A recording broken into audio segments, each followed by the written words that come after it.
So we're going to have a theme this week with our readings. You're going to notice that we're spending, first off, a lot of time in Luke.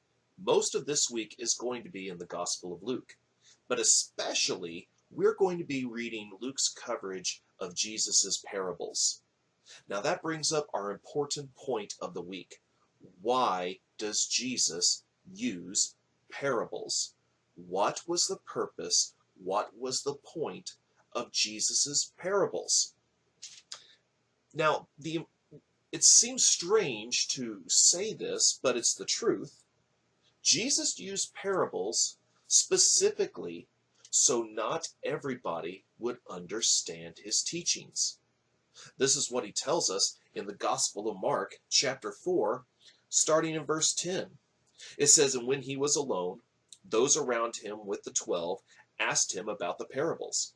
And he said to them, 'To you it has been given the secret of the kingdom of God.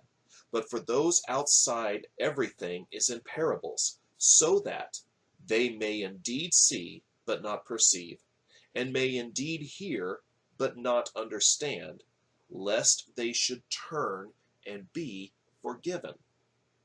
So immediately we think, wait a minute. He doesn't want anybody to understand the parables? No, that's not what Jesus is saying. It's not that he doesn't want anybody to understand.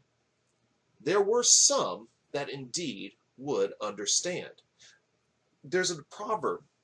In fact, it's Proverbs 25:2 that says, "It is the glory of God to conceal things, but the glory of kings to search things out." Now, Jesus looks at these people. After he's given the parable that he's given in this passage, which in this case is the parable of the sower, and he says to them, and Matthew records it in his version in chapter 13, verse 9, where he says, "He who has ears to hear, let him hear." So, who is it that has ears?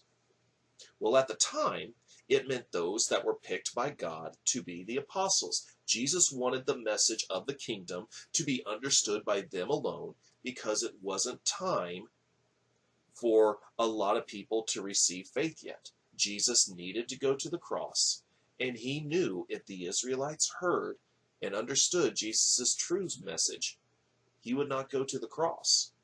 So at the time, those who had ears to hear were the apostles. Now, it's important to point out, the apostles were the ones who stopped and asked him what they mean. And that brings us to our important point. One of the passages we'll be reading this week is Luke chapter 10.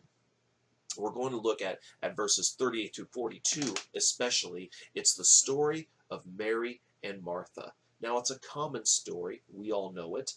And Mary and Martha are having Jesus at their house. He's a guest. Martha is busy, as you're going to be when you have guests in your home. You're going to be busy trying to make all the preparations and make sure everything is going well. That's what Martha is doing. Mary, on the other hand, is sitting at the feet of Jesus, simply listening to him teach. And Martha, understandably so, she gets mad at her, and she says, "Jesus, tell my sister to help." Now, Jesus' response is telling. He tells Martha, starting in verse 41, "But the Lord answered her, 'Martha, Martha, you are anxious and troubled about many things, but one thing is necessary. Mary's chosen the good portion, which will not be taken away from her.'" Now, we especially need to keep in mind what happens before this passage. It's another parable. It's the parable, specifically, of the Good Samaritan. And the point of the Good Samaritan is simple. A man gets robbed, he's beaten, laying on the side of the road. A number of people pass by him for various reasons, but for the most part, they're so locked into what they're doing that it causes them to pass by. It's only the Samaritan that stops. And the point of the story is the Samaritan stopped. The Samaritan paid attention.